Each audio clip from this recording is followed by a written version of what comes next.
Okay, geometry kids, this is day 2 of a review.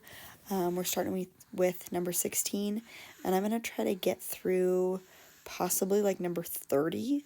That way we only have 10 questions to do tomorrow, and any questions that we need to go over if we have some. So I'll try to get those 15 questions done today.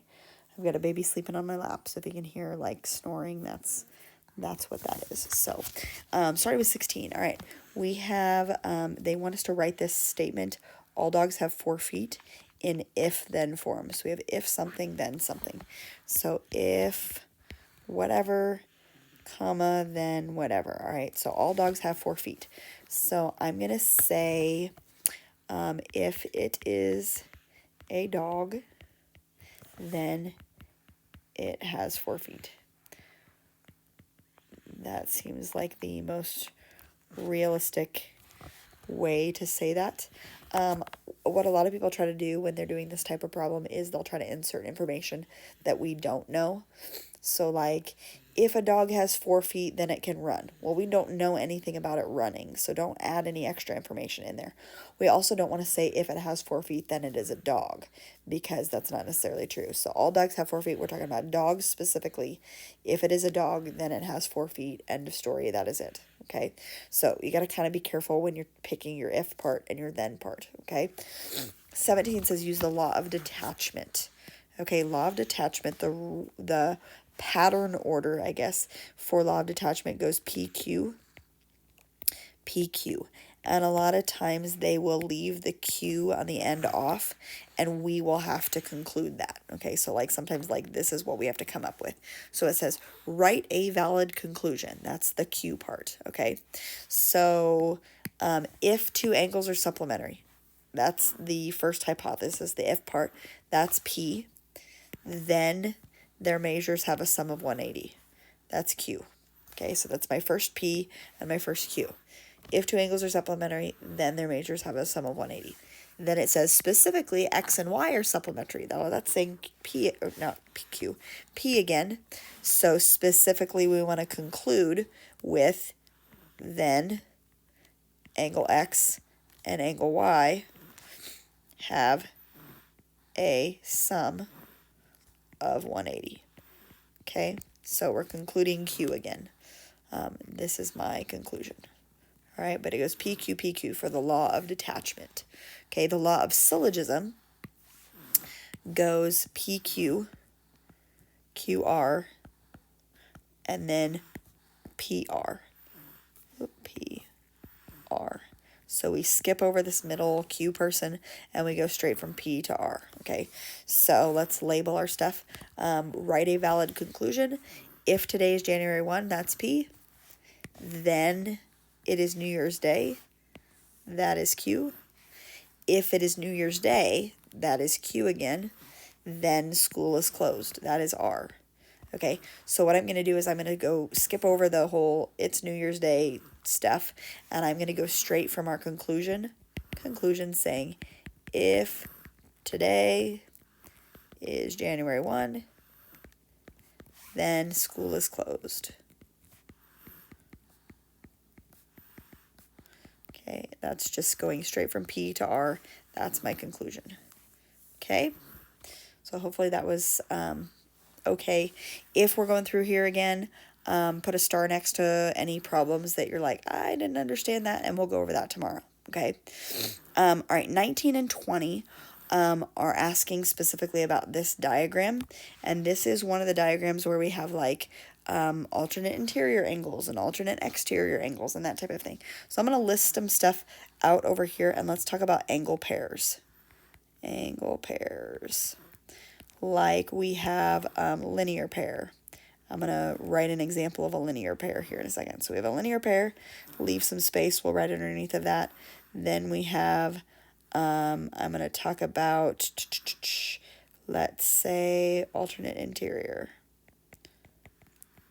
alternate exterior, consecutive interior. We have corresponding angles. I'm trying to think what else we have. Alternate interior, alternate exterior, corresponding, oh, we have like vertical angles. And that might be it. I might think of another one, but that might be it. Okay, so let's go through and let's list a linear pair. A linear pair is just two angles that lie on a straight line. So like 5 and 6 would be a linear pair because they share this straight line. So I'm going to say angle 5 and angle 6. That way you can look back on this, you know, when you're taking your test and you're like, oh yeah, that's right. That makes sense. Alternate interior angles. I'm going to go with like these being my parallel lines. I'm going to say alternate interior would be like 8 and 14. Angle 8 and angle 14. That would be alternate interior. They're inside the parallel lines, okay? Alternate exterior would be like 5 and 15. Okay, those are on the outside of the parallel lines. So angle 5 and angle 15, that would be exterior. Okay, I'm going to erase some stuff here. Then, if we're still looking at these two parallel lines, consecutive interior. Consecutive means same side of the transversal. So if this is my transversal, alternate would be like 8 and 14. Consecutive would be like 8 and 13. Okay, so that's what they're asking for on consecutive interior, or what I'm asking for. Corresponding means they're in the same like corner of the intersection. So like 5 is in the same corner as 13. Right? Like they're in the northwest corner of the intersection. So angle 5, angle 13. There's many other pairs that you could do. I'm just listing one of each type just so that you can get an idea. And then vertical angles. There's a bunch of vertical angles, but like 5 and 7 would be a vertical angle pair. Angle 5 and angle 7. So those are the most common angle pairs. I think that might be all of them that I will possibly ask you. But there they are. Let's talk about number 19. They're going to ask for the relationship between 7 and 15. Okay, so 7 is this guy here. 15 is this guy here. My parallel lines are these two. And this is my transversal. 7 and 15 are in the same corner of the intersection. So like the south, this would be like the southwest corner, right? And the southwest corner. So that means they are corresponding angles. So that's what they're asking for in number 19. Corresponding. Okay. Now they're telling me on number 20, given that these two lines are parallel, M and N, which was kind of the ones that we were assuming were parallel all along, given that those two are parallel, and we know that angle 8 is 86. 8 is 86 degrees. They want us to find what angle 13 is, okay? Now, we only have two options. If you're going to guess, you have a 50-50 shot. Either that angle is going to be 86, or it's going to be whatever 180 minus 86 is, like 94, right? It's going to be one of those two options. Either it's going to be 86 or it's going to be 94. Now, these two are consecutive interior. And if you just like look at the way that the angles are shaped, right? Like this angle is an acute angle. This angle is an obtuse angle. So they're not going to be the same measure. This one is going to be 94 degrees. So angle 13 is 94. Those two add up to be 180. They are not the same as each other. Something that you can think about, like we know from doing proofs, that alternate interior angles are the same measure. So like 8 would be the same as 14. This is 86, and this is 86. But then we know these two are on a straight line. That's a linear pair. So that would have to be 94. So you can look at it from that angle as well. That angle 13 has to be 94 degrees. Okay? Oh, and I guess this one goes with it. So 21 also goes with that same diagram. So on your semester test, these three questions, all the questions are mixed up, except these three will go together as a group wherever they're at on your test, okay? They'll be kind of those three will be back to back to back, okay? But the rest of them will all be mixed up. Given that angle or line M is parallel to line N, I'm going to get rid of my stuff here. They say that angle 4, that should be the measure of angle 4. That shouldn't be an N. That should be measure of angle 4. This angle right here is 6x minus 5. Okay, and then they say the measure of angle 10 is 5x plus 8. Okay, measure of angle 10, 5x plus 8. Then they give me one more angle, and that is 9, and he is 3y minus 10. So 3y minus 10. Okay, so that's this angle. All right. The x's are in this spot and in this spot. And this angle in relationship to this angle, those should be the same as each other because those are alternate interior angles. So I'm going to say 6x minus 5 is equal to 5x plus 8. And we're going to solve, and that will help us get x. So I'm going to subtract the 5x, and I'm going to add this 5 here. And I have x is equal to 13. Perfect. X is equal to 13. So it says find the values of x and y. Okay, now I just have to solve for y. So there's a couple different ways I could do this. What I'm going to do is I'm going to plug in 13 right here in this 5x plus 8. 5 times 13 is 65. 65 plus 8 is 73 degrees. So this guy's 73 right here, which means this has to be like 107. This has to be 107 in order for them to add up to be 180. Okay, so that's how I'm going to solve for y. I have to set 3y minus 10 equal to 107. Okay, so again, that was because I plugged 13 in for x. I got 73 over here. These two live on a straight line. So that means the left side angle has to be 107. All right, I'm going to add the 10 over. 3y is equal to 117.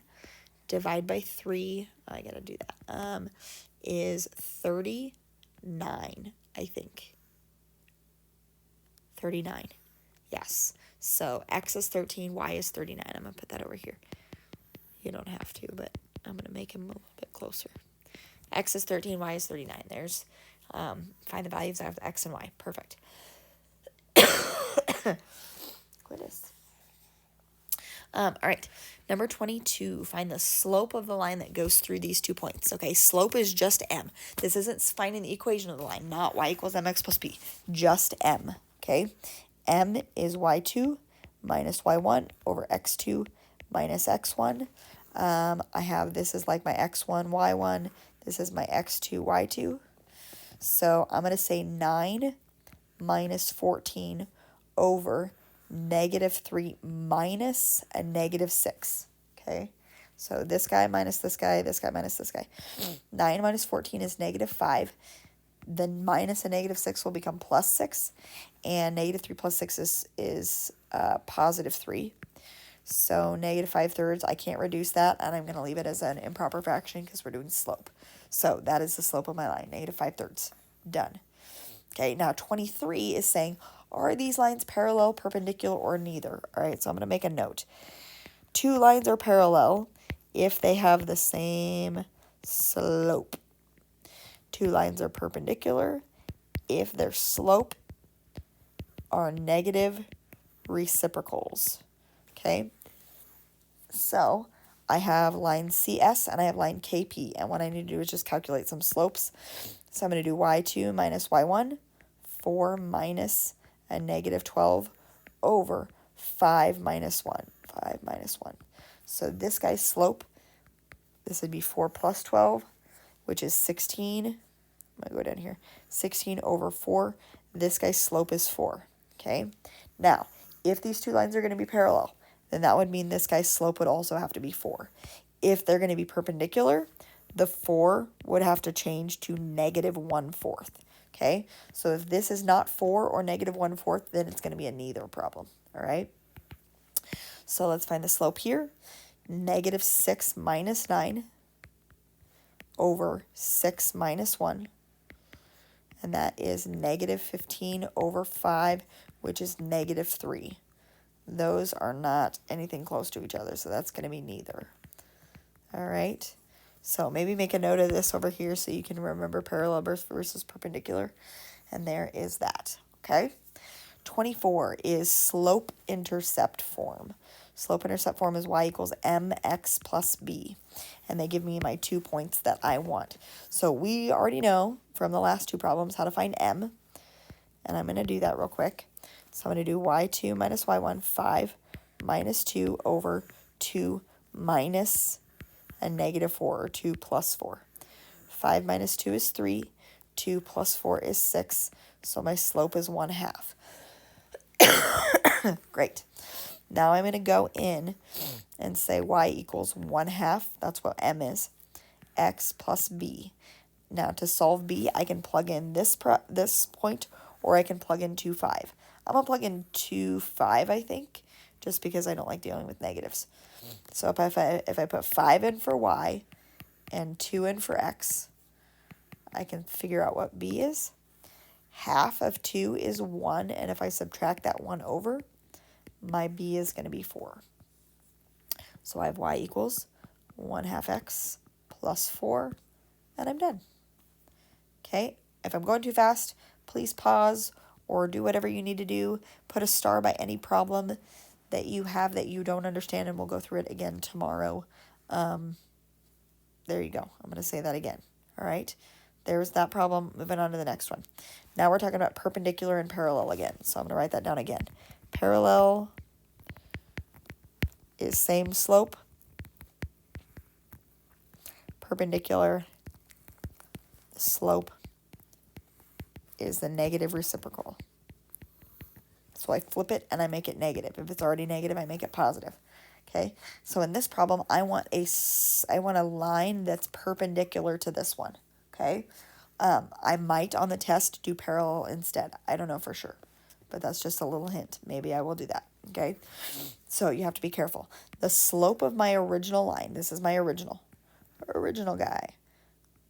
I'm going to say M original is 1/3. I just gather that from here. Okay, so if I'm doing parallel, 1/3 as a slope is going to stay 1/3. But if I'm doing perpendicular, 1/3 is going to become -3 over 1, or just -3. That's what my new slope is going to be. So I'm going to say new M needs to be -3 if I want it to be perpendicular. Okay, so I want the equation of the line, which is y equals mx plus b. I know my m is going to be -3, x plus b. And now I just have to solve for b, and I'm going to use this point to do that. Okay, now remember, from this problem, from the original equation, this -2 was the b value that was originally there. We do not use that ever for anything. So cross him off. We don't use the b from the original. We get our own b from the point that it goes through. Okay, so 6 is going to go here. -1 goes there. -3 times -1 is +3, but then I'm going to subtract the b, or excuse me, subtract the 3 to find b. 6 minus 3 is 3. So final answer, y equals, my slope was -3x plus 3. Whoop.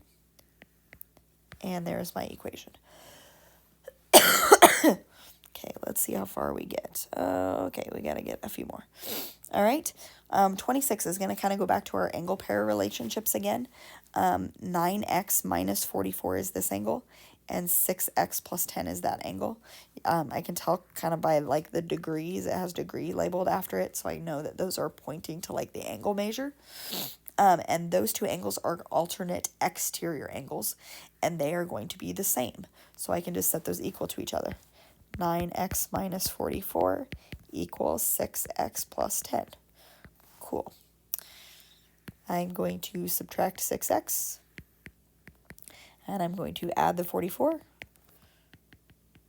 and I get 3x equals 54, and if I divide by 3, I get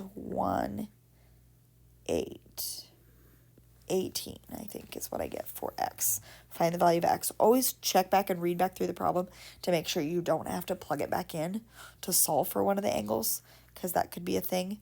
But here, just solving for x was 18. Okay. All right, chapter 4. Before I get into chapter 4, we got 4 problems left. I'm going to write down the rules. This was like our transformations. I'm going to write down the rules. So one of the things that we could do was reflect. And there was 3 things that we did to reflect. We could reflect over the x-axis. Okay, we could reflect over the y-axis. And we could reflect over the line y equals x. Okay, so if I'm going over the x-axis, let's see, my xy switches and becomes x negative y. The y becomes negative. Okay, if I'm going over the x-axis, or excuse me, the y-axis, xy is going to make just the x negative. So that's what that will be. And y equals x. xy, nothing becomes negative, but both of them flip. So it becomes yx. The y and x are switching places with each other, okay? So that was one type of transformation. The next one was something called a translation. And all that does is it will give you like these triangular brackets right here like they have in this one. This is called a transformation vector or translation vector. And this number is going to tell you left or right.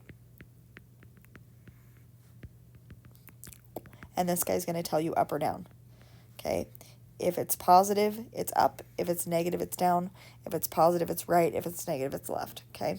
So that's kind of how that works. And then all we do is we just add those coordinates to each point that I had to begin with. Okay, we'll get to that one. And then the last one is a rotation. And we talked about 3 different kinds of rotations. A 90-degree rotation, 180-degree rotation, and a 270-degree rotation. Okay, if I'm going too fast, pause, and you can write these down, okay? A 90-degree rotation is going to start with xy, and they're going to flip places, so it will become yx, but then the first coordinate becomes negative, okay? 270 is almost that same thing. They're going to become yx, but I can remember that 270, like the second coordinate becomes negative. So here the first one's negative because it's 90, and 90 comes before 270. Here the second one's negative because 270 is after 90. For 180, xy becomes, they don't, let's see. Yeah, they don't flip places with each other, but they both become negative, negative x, negative y. And that is because 180 degrees is similar to doing both of these at the same time, an x-axis and a y-axis reflection. So you are making the y negative and the x negative at the same time. Okay, so those are the rules that we have for our transformations. Okay, that was a lot of stuff, but I'm putting them all right there. So we have access to everything, and we are just going to answer some questions now. So in 27, it says name the transformation. We're kind of working backwards. They're saying, if this becomes this, what did we do to it, basically? Okay, so this was my x and this was my y, and we have to figure out how it is changed, okay? So it looks to me first like these two have switched places with each other, right? Because like 2 is in this spot and 4 is in that spot. So I'm going to say that he became yx, but the only deal is -4 stayed a -4 when he switched, but 2 became a -2. So really this guy, we slapped a negative on, and this was the rule, -y, x. And so if I look here, -y, x is a 90-degree rotation, -y, x. So I'm going to say that we rotated 90 degrees. By the way, your rotations are always counterclockwise unless they state otherwise. Counterclockwise. Okay? All right, next one, 28. They are wanting you to take all of these coordinates and reflect them across the y-axis. So all that's going to do is make the x coordinate negative. So -x, y. So x prime, y prime, z prime. I'm going to put them right below where they're at now. And we're taking the x coordinate, we're making him negative. So if he's already negative, we're making him positive. So this will become +1, 1. This guy doesn't change. This guy will become +1, -2. This guy will become -3, -3.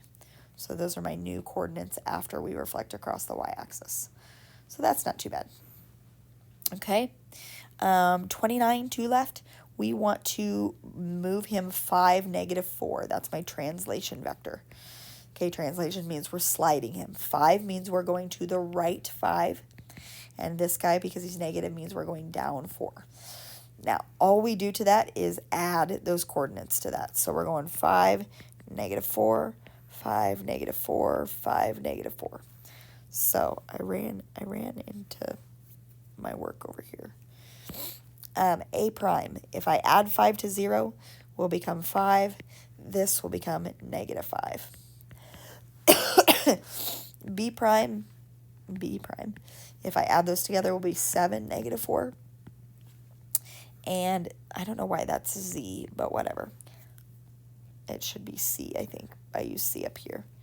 Whatever, that's a typo. I don't know. C prime is 8, -7. So those are my new coordinates. Okay, so that is that one. They're going to ask us some more of those type of questions on 31, 32, but we'll save those for tomorrow. Number 30 says the order and the magnitude of rotational symmetry for the following figure. So we've got to have order, and we need to know the magnitude. Okay, now order, what order means is that if I start at a point right here, like, can I rotate him around and have him like land on top of himself, right? This is a 1, 2, 3, 4, 5, a hexagon, right? So basically, this point, if I rotate him to this point right here, he will be the exact same looking figure, right? If I take that point and I rotate him to this point, he will look exactly the same. He will look exactly the same. He will look exactly the same. He will look exactly the same. He will look exactly the same. So I can rotate him and he will land on top of himself. The order is how many times can I do that before I get back to the beginning, back to where I was, okay? So I can rotate him 1, 2, 3, 4, 5, 6 times before I get him back to the beginning. He has 6 for an order. Like, if I rotate him around, he will land on top of himself 6 times before we get back to the beginning. Now, the magnitude is asking, how many degrees do I need to rotate for him to land on top of himself? Well, if I'm going all the way around the circle, that's 360 degrees. So if I'm hitting 6 times in that 360 degrees, I would just take 360 and divide by 6. And I get 60 degrees. That is the magnitude of my rotational symmetry here. So I would have to rotate it 60 degrees each time in order for it to land on top of himself. Okay, so that's as far as we're going to get today. We will finish the last 10 questions tomorrow and answer anything that you have to do before we test on, this is, what's a first and fifth period. You guys test on Tuesday. So that is all I have.